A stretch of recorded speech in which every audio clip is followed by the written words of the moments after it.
Last Sunday, I asked, how do we know what is God's will when people are suffering? It turned out that was such a really big topic that I promised that I would come back to it again today. Since to some extent all of us are suffering to some degree out of the COVID-19 pandemic shutdown. Turns out again this week we have to meet over the internet. Also next Sunday, it means there will be no Mother's Day service in the sanctuary, although we certainly will post one online for you. The question continues though, and today Jesus responds to certain people who are suffering. We heard it in the scripture lesson.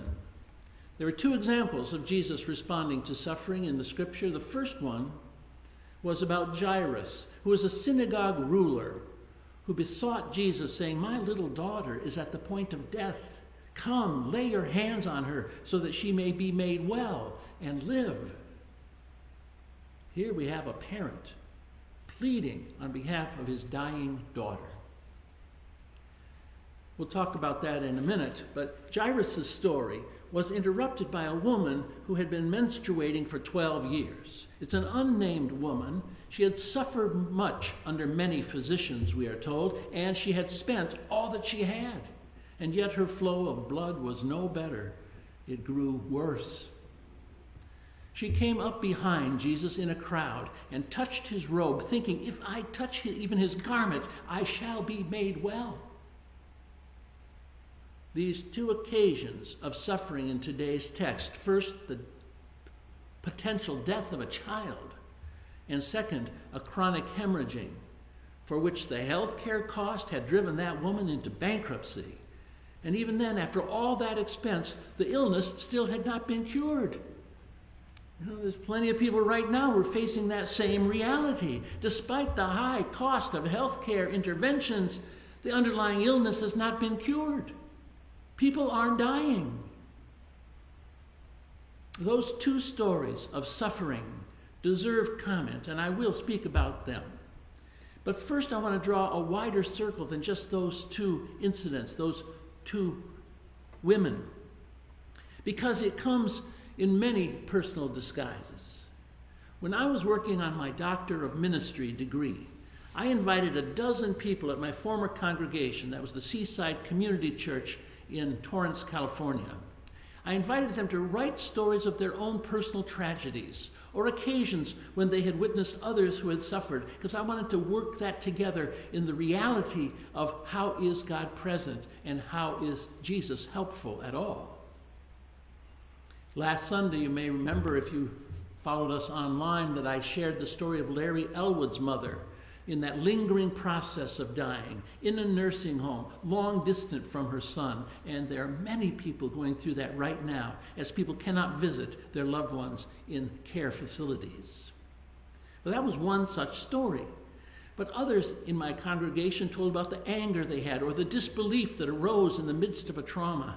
They shared some of the ways that they had come to grips with those deep questions about the meaning of suffering and how they perceived God's role in it. I was grateful for their candor and also for the permission they granted to report on their experiences in my doctoral thesis. Their remarks appear as citations between larger chapters of theological concentration. And so as a result, I just call them interludes. I intend to unpack several of their stories later this month when we again touch on the topic. But for today, I just want to mention, during that time, while I was on sabbatical, writing my doctoral thesis, I took a week away from my work to go to Germany, to our farmer friend Heinz and his family, as he suffered from newly diagnosed pancreatic cancer. And they wondered why God would do this to a pious, hardworking dairy farmer, the director of the local church's brass band. And frankly, I had no answers for them, and I had no cure, but I had to be there. I suppose it was as much for me as it was for them that I came alongside Heinz and his family in response to that devastatingly bad news. And as it turned out, yes, I proved to be some help.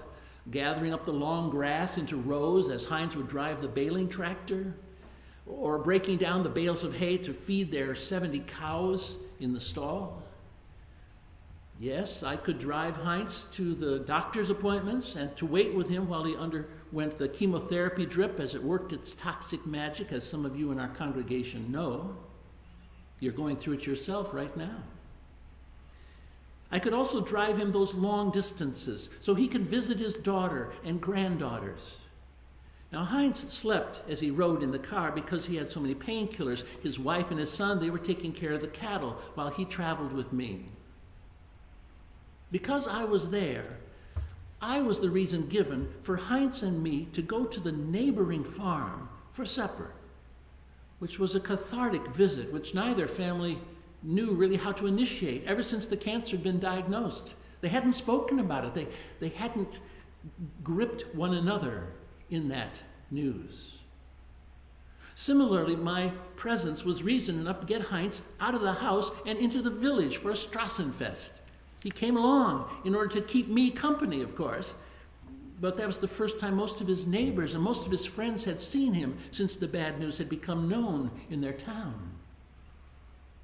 On that Sunday, Heinz went with me to the church service and stayed afterwards to eat lunch with the pastor.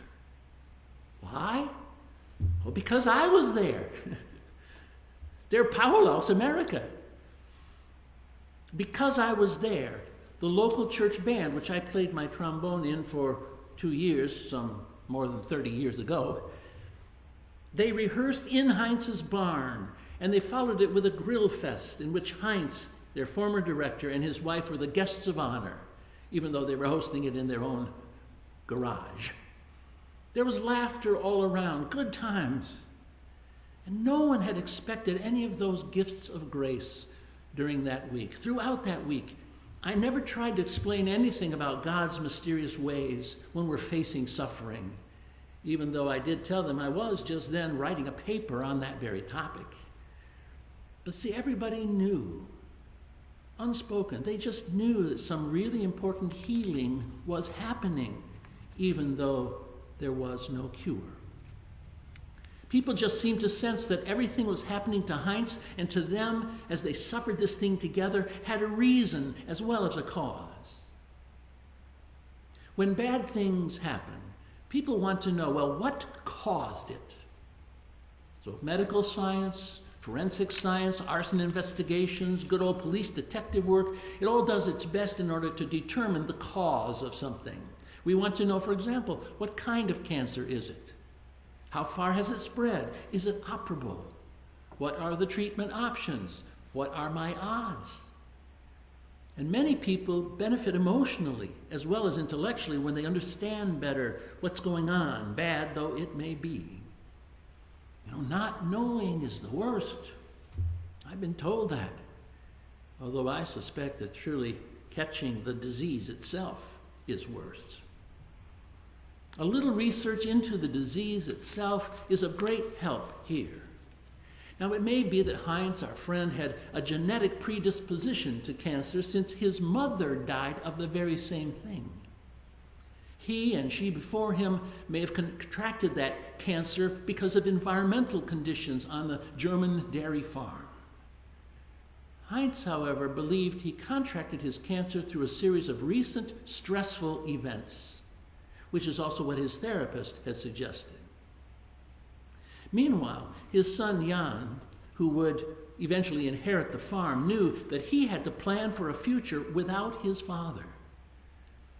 Heinz's wife, on the other hand, she believed they should be optimistic. They should hope for the best and not plan for the worst. So each one of them wanted to persuade the other that their approach is really the right one. It's the one that makes sense under these conditions. But all Heinz wanted was them to get along with each other, stop arguing about it, because he said that only adds to my stress.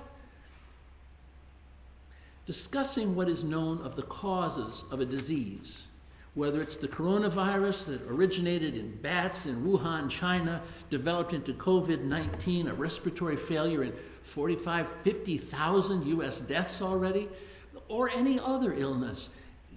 seeking to understand how one's particular case is progressing, that's all well and good. We like to track down the causes of our suffering, and there's nothing wrong with that.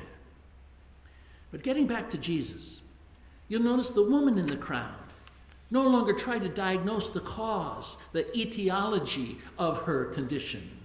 She had done that for 12 years with the doctors. She took action now instead to get rid of it.